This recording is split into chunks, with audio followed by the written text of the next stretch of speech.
오늘은 열왕기상 12장 1절에서 11절 말씀.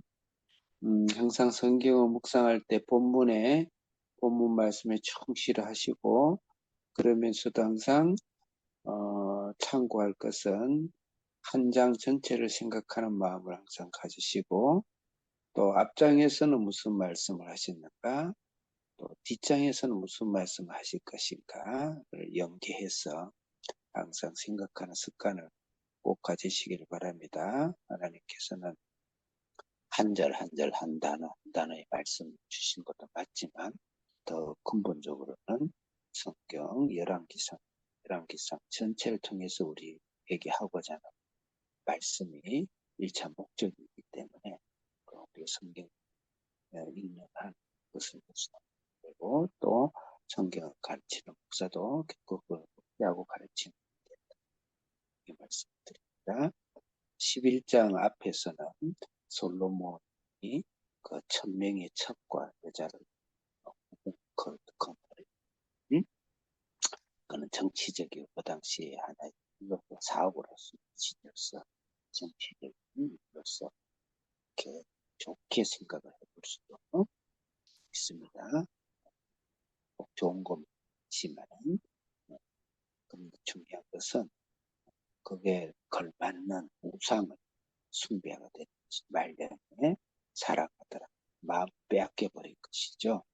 그래서 1000명의 여자를 거는 것보다 아마 1000명만큼의 우상 숭배가 더 없지 않겠는가, 이런 걸 생각하면서 솔로몬이 1000번의 번제를 드렸어요. 솔로몬이 1000번을 좋아하는 것 같아요.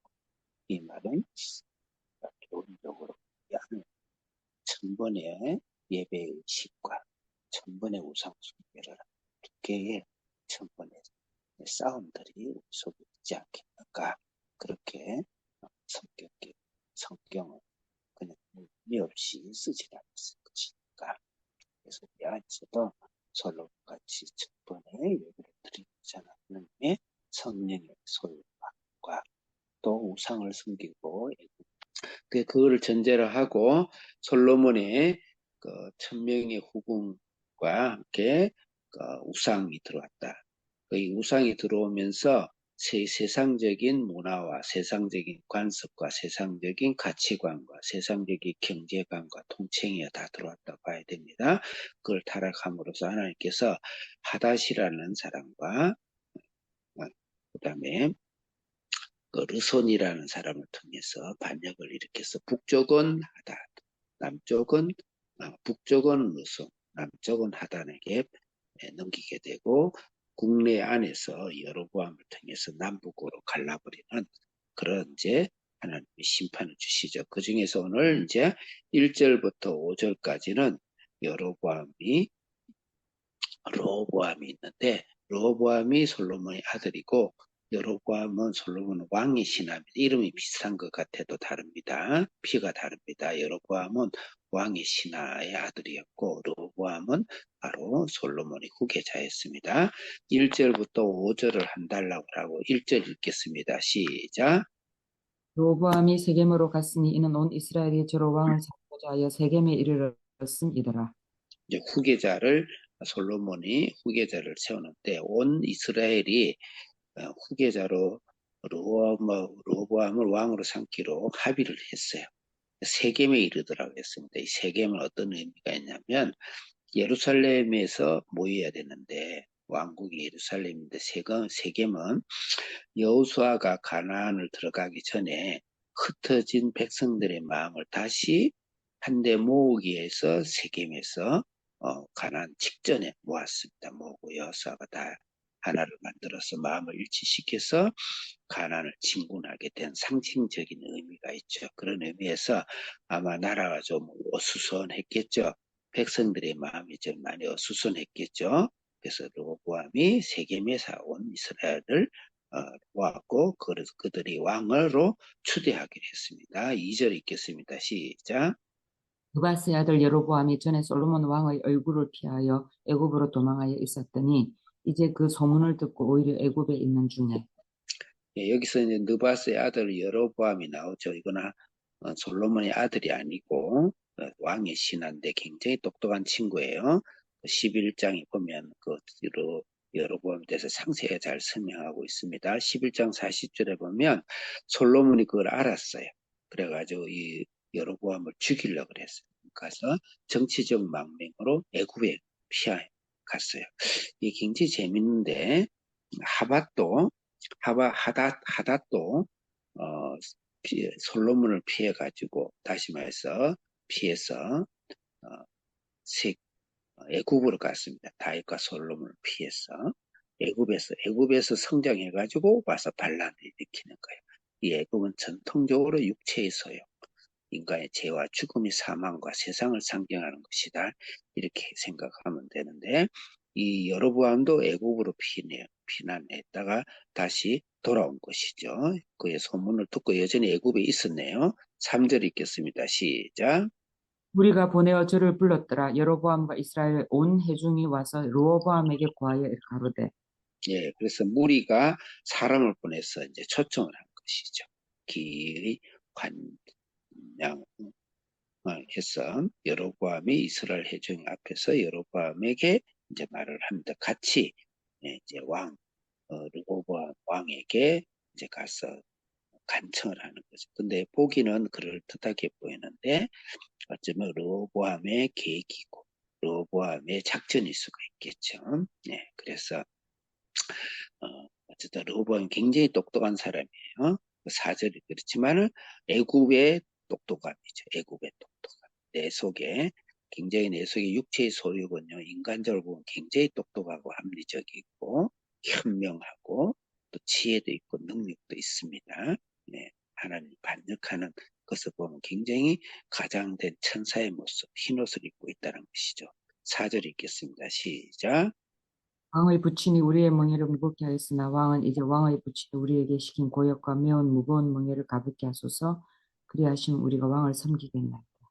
지금 르호보암과 백성들 이야기가 전혀 틀린 말이 아닙니다. 굉장히 합리적이고 논리적이고 현실적이고 굉장히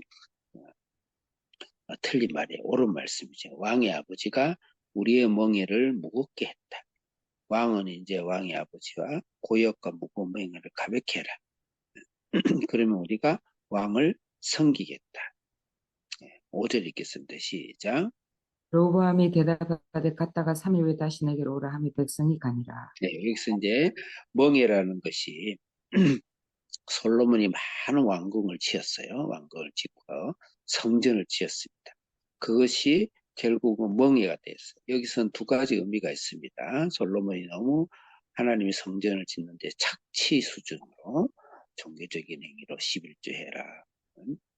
일하지 말고 와서 복음만 전해라. 맞는 말이죠. 맞는 말 그렇게 했어요. 그래서 돈을 아끼고 때로는 먹을 거 못 먹으면서 하나님께 헌금하고 시간을 들여서 복음을 전하고 봉사하고 그렇게 했어요. 그럼 그게 나쁘냐? 나쁘냐? 때에 따라서는 그게 나쁠 수도 있고 좋을 수도 있어요. 신앙이 있으면 좋게 됩니다. 근데 신앙이 없을 때는 어마어마한 인간에게 멍해와 그 다음에 고역이 되는 것이죠. 그래서 솔로몬이 한창 좋을 때는 이것을 뭘 하지 않았는데 1000명의 궁예를 왕으로 드리고 그 다음에 이방인 신에 타락되어졌을 때 이것이 하나의 멍에가 되고 무거운 짐이 됐던 사실은 굉장히 팩트는 있는 말이에요.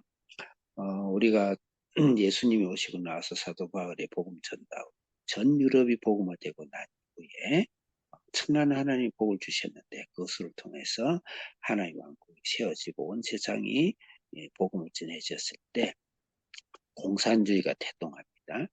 이슬람이 태동합니다. 이것은 바로 여로보암의 반란이라 볼 수가 있고 교회가 교회되지 못한 것이죠. 너무나 많은 멍에와 짐을 백성과 교인들에게 짊어지게 된 것이죠. 다 좋은 의미로 시작했다 볼 수 있습니다. 모두 신앙의 열심, 하나님의 열심, 예배 중심의 삶, 모든 것이 예배 중심의 삶으로 사는 온 나라가 온 대륙이 다 그랬으니까요. 이게 좋은 열심일 수 있는데 그것이 하나님을 떠나고 하나의 마음이 떠나게 됐을 때는 그것을 백성의 짐으로 남기게 되고 그것을 통해서 공산주의와 이슬람이 일어난 그런 일들이 우리 속에 일어날 수 있다.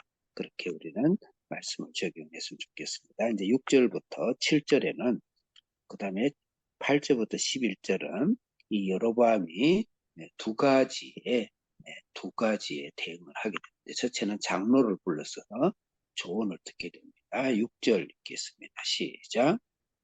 르호보암 왕이 그 부친 솔로몬의 생전에 그 앞에 모셨던 노인들과 언론하여 가로되 너희는 어떻게 교도하여 이 백성에게 대답하게 하겠느냐.